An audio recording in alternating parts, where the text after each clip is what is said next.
প্রকাশ্য রাজনীতি বলতে তারা বোঝায় ওই চাপাতি দিয়ে কাউকে কোপানো। আমি আজকে এখানে শিবিরের প্রতিনিধি হিসেবে আসি না, আমি ছাত্র সমাজের প্রতিনিধি হিসেবে আসি। জুলাইয়ের পরে সবাই চেয়েছিল একটা নতুন রাজনীতি।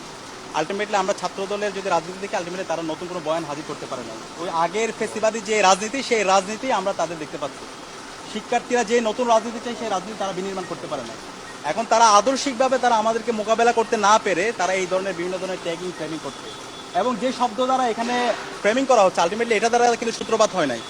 ওইখানে জুলাইয়ে কিছু গ্রাফিতি করা হয়েছিল এবং আধিপত্যবাদী আগ্রাসনের বিরুদ্ধে আমরা কিছু পোস্টার করেছিলাম, এবং পরবর্তীতে তাদের একজন এসে এখানে গুপ্ত লিখেছিল, এবং এটাকে আমরা কিন্তু অ্যাপ্রিসিয়েট করেছি। না, তোমার মতামতের স্বাধীনতা আমরা নিশ্চিত করতে চাই। যিনি সিটি কলেজের সভাপতি, সেই ছবি তুলে এবং ওখানে যে বানান ভুল করেছে সেটা সে লিখে বলেছে, এটাকে অ্যাপ্রিসিয়েট করেছে, করতে পারে। কিন্তু পরবর্তীতে এটাকে ইস্যু করে তারা হামলার পর আবার বহিরাগত নিয়ে এসে রামদা নিয়ে, চাপাতি নিয়ে কোপানো এবং পায়ের গোড়ালিকে বিচ্ছিন্ন করে দেওয়া, সেটা আমরা দেখতে পেয়েছি।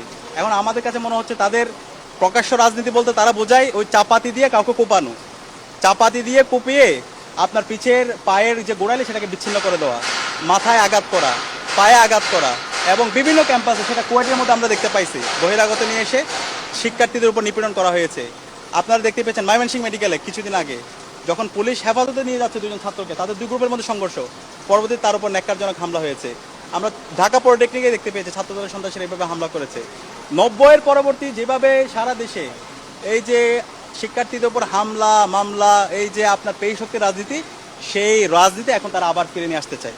সুতরাং আমরা এই প্রজন্ম, জুলাইয়ের প্রজন্ম বেঁচে থাকতে এই ক্যাম্পাসগুলোতে কেউ যদি আবার সেই পেশী শক্তির রাজনীতি ফিরে নিয়ে আসতে চায়, কেউ যদি আবার গণরম গ্যাসন কালচার তৈরি করতে চায়, কেউ যদি সন্ত্রাস কায়েম করতে চায়, কেউ যদি চাপাতি দিয়ে আমার ভাইকে মেরে রক্তাক্ত করে পায়ের গোড়ালি বিচ্ছিন্ন করে দিয়ে তাদের রাজনীতি বিনির্মাণ করতে চায়, আমরা তাদের রাজনীতিকে আমরা করতে দিব না। আমরা তাদেরকে লাল কার্ড দেখাবো, শিক্ষার্থী সমাজ তাদেরকে লাল কার্ড দেখাবো। আমি আজকে এখানে শিবিরের প্রতিনিধি হিসেবে আসি না, আমি ছাত্র সমাজের প্রতিনিধি হিসেবে আসি, আমি ডাকসুর ভিপি হিসেবে আসছি।